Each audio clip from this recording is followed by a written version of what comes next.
Thanks, Prashant. Unfortunately, I'm going to deviate a little bit from the agenda that he said, yeah, because I think diagnose the downturn, it could get a bit boring only talking about that.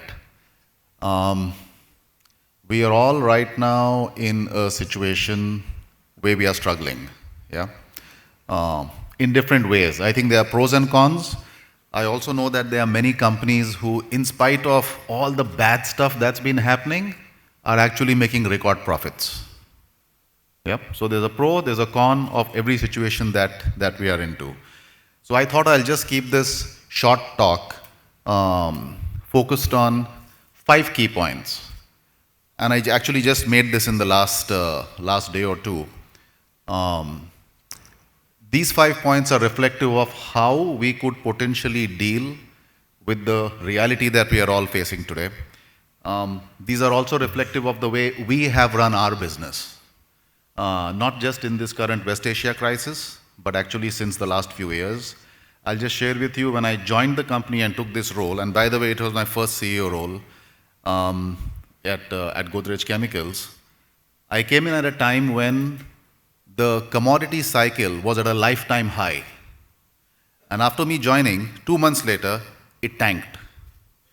And I was left explaining to the promoters, okay, to Pirocha Godrej and Nadir Godrej, that it's not because of me. Okay, just imagine.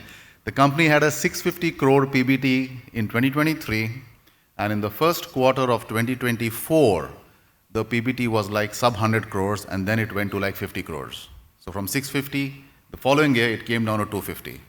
That's the nature of industry, that's the nature of geopolitics, that's the nature of commodity cycles, yeah? So it's not just West Asia, these kind of things will keep happening. So the first principle that I want to talk about, out of the 5, is expect the unexpected. I think all of us need to live by this philosophy. And when I say this, the unexpected could come from anywhere. It could be geopolitical, it could be economic, it could be industrial, it could be technology, it could be technology in your industry, it could be technology coming from somewhere else, disruption, okay? And I think in the chemical industry, we are actually in a very, very steady, stable, and slow industry. Change doesn't happen very fast here. Go to telecom, go to IT, look at what's happening with AI right now, and they are like 50 to 100x the pace of change that we are at, yeah?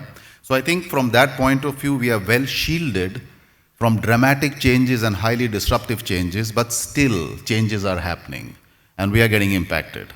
So the first thing is expect the unexpected. I think each one of us owe it to ourselves, our companies, our teams, our shareholders, our stakeholders, to constantly keep thinking about what could happen.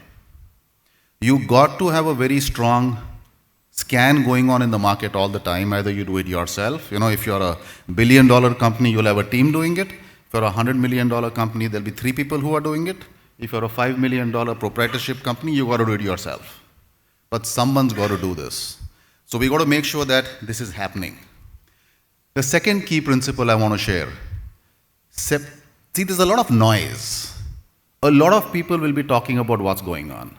You'll be reading the news. I read 3 newspapers every day as an example, yeah, so I don't miss anything.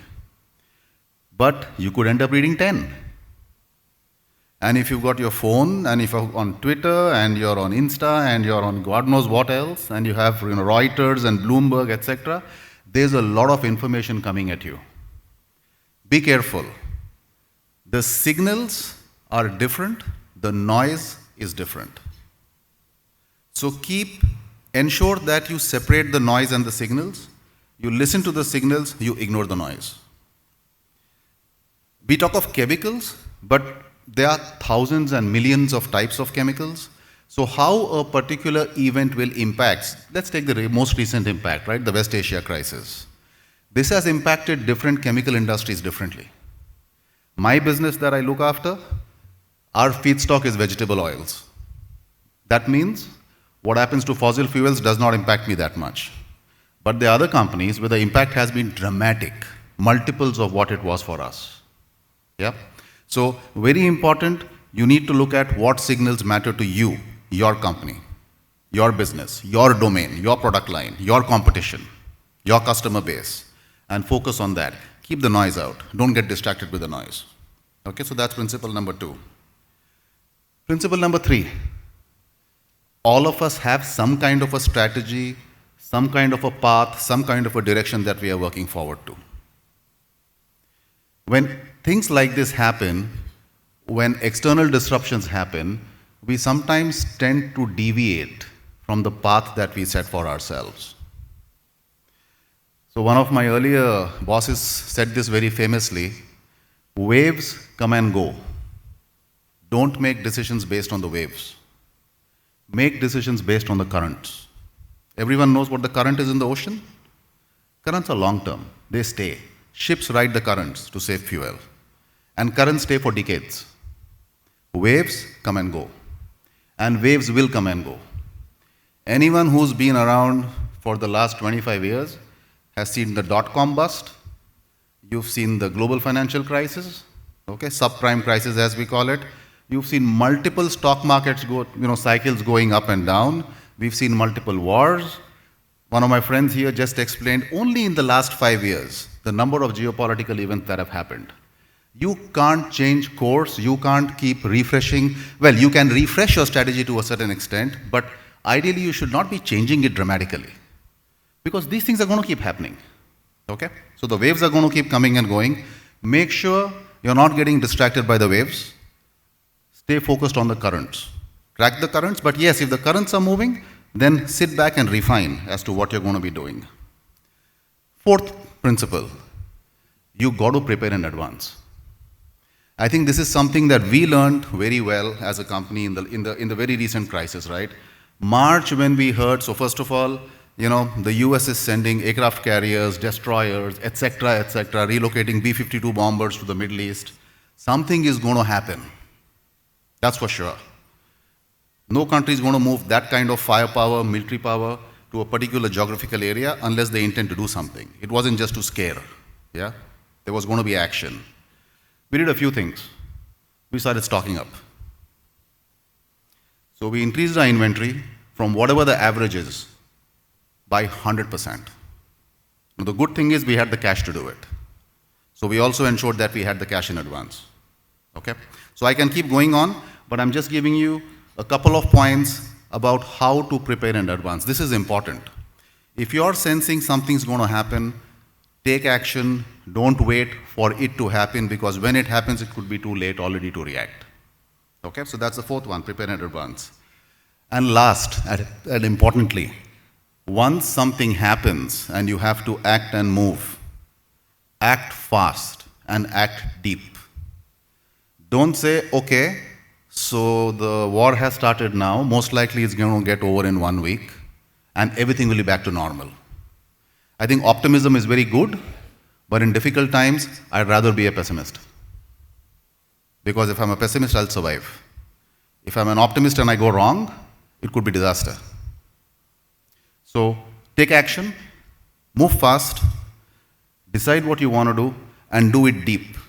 When I say that, one of the most important things I observed in this last crisis was, because we saw the commodities going up, skyrocketing between 20 to 100%. I saw SMEs getting hurt significantly, not only because there was a material scarcity and raw material availability, etc., natural gas, so on and so forth. They had issues in managing their cash flows. Because when the material they were buying became 50% more expensive, they now need 50% more cash to run the business, and they didn't have that.